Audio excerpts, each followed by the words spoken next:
Hello students, welcome to new video of junior genius. आज की इस वीडियो में हम पाइथागोरस थ्योरम के बारे में पढ़ेंगे और समझने की कोशिश करेंगे कि ये इन्वेंट किसने किया, क्यों किया और कब किया, और इसके इम्पोर्टेंट यूजेस क्या है हमारी लाइफ में, और कुछ इसके इम्पोर्टेंट प्रॉब्लम्स भी सॉल्व करेंगे। So let's get started.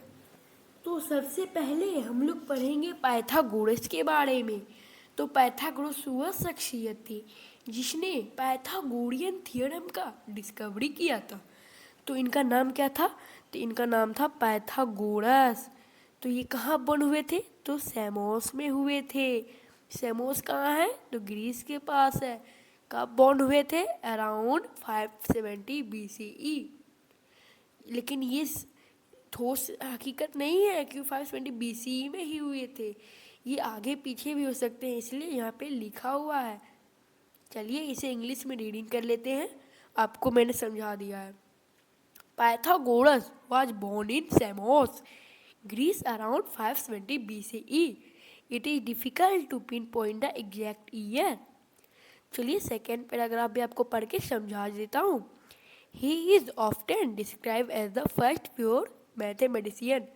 ऐसा कहा जाता है कि दुनिया के सबसे पहले महान गणितज्ञ थे। अब थर्ड पैराग्राफ भी आपको पढ़ के समझा देता हूँ।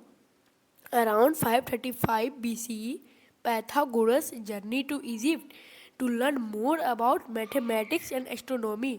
ऐसा कहा जाता है कि 535 BC के अराउंड पाइथागोरस जो थे वो इजिप्ट का जर्नी किए थे, यानी इजिप्ट गए थे।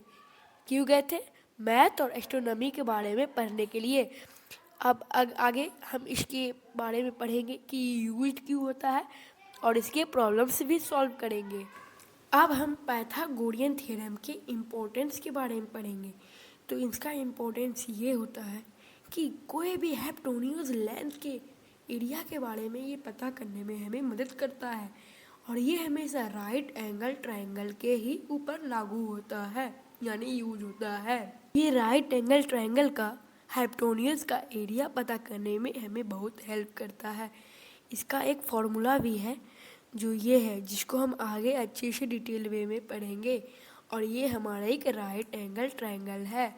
ये हमेशा याद रखना है कि पाइथागोरियन थ्योरम हमेशा राइट एंगल ट्रायंगल पे ही होता है। जैसा कि आप लोग अपने स्क्रीन पे देख पा रहे हैं कि मैंने एक राइट एंगल ट्रायंगल बना के रखा हुआ है। तो पाइथागोरियन थ्योरम पढ़ने से पहले हम लोग राइट एंगल ट्रायंगल के बारे में पढ़ेंगे और समझेंगे। तो सबसे पहले राइट एंगल ट्रायंगल है, तो उसमें एक राइट एंगल तो होगा ही। तो राइट एंगल कितने डिग्री का होता है? तो ये हम सबको पता है कि ये 90 डिग्री का होता है। तो इसका एक दूसरा एंगल भी होगा, तीसरा एंगल भी होगा। तो इसको हम लोग पढ़ते हैं हाइपोटेनियस, यानी हाइपोटेनियस,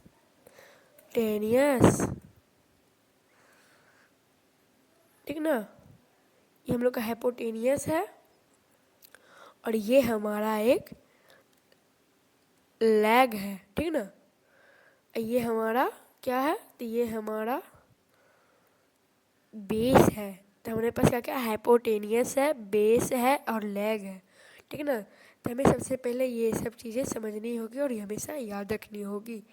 तो इसके बाद हम लोग अब पढ़ेंगे पाइथागोरियन थ्योरम के बारे में।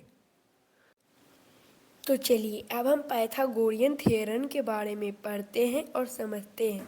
तो जैसा मैंने बताया था, इसमें एक साइड ए होता है और एक साइड बी होता है और एक साइड सी होता है। सबसे पहली बात आप अच्छे से देख लीजिए, ये एक राइट एंगल ट्रायंगल है। तो ये थ्योरम कहता क्या है? तो ये थ्योरम कहता है जो अपना हाइपोटेन्यूस यानी साइड सी, वो साइड सी का स्क्वायर जो है वो हमारे बेस और लेंथ के स्क्वायर को ऐड करने के बाद जो आता है उसके बराबर होता है। तो लिखा है C square equal to A square plus B square. C हम लोग का हाइपोटेन्यूस है, ए हम लोग का लेग है और बी बेस है। तो यही पाइथागोरस थ्योरम है। तो इसको मैं अच्छे से समझाने के लिए आपको कुछ सम्स देता हूँ सॉल्व करने, आप सॉल्व करेंगे और मैं भी सॉल्व करूँगा। तो चलिए पाइथागोरियन थ्योरम का एक क्वेश्चन सॉल्व करते हैं और इसे बढ़िया तरीके से समझते हैं। तो क्वेश्चन ये कह रहा है कि साइड ए का लेंथ है 8 सेंटीमीटर और साइड बी का 6 सेंटीमीटर और साइड सी का कुछ नहीं दिया है तो हम एक्स मान लेते हैं। तो इसका लेंथ हमें बताना है। तो फॉर्मूला क्या है? तो एक्स पे पावर 2 इक्वल टू 8 पे पावर 2 प्लस 6 पे पावर 2।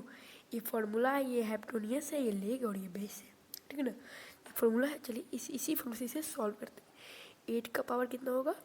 तो ये 8 जो हो जाएगा आपका 64 और प्लस इसका 36। टोटल कितने हो जाएंगे? तो टोटल हो जाएंगे 100। 100 इक्वल टू एक्स पे पावर कितना था? तो 2 था। इसका टोटल क्या हो जाएगा? तब इसका हो जाएगा 10 पे पावर 2।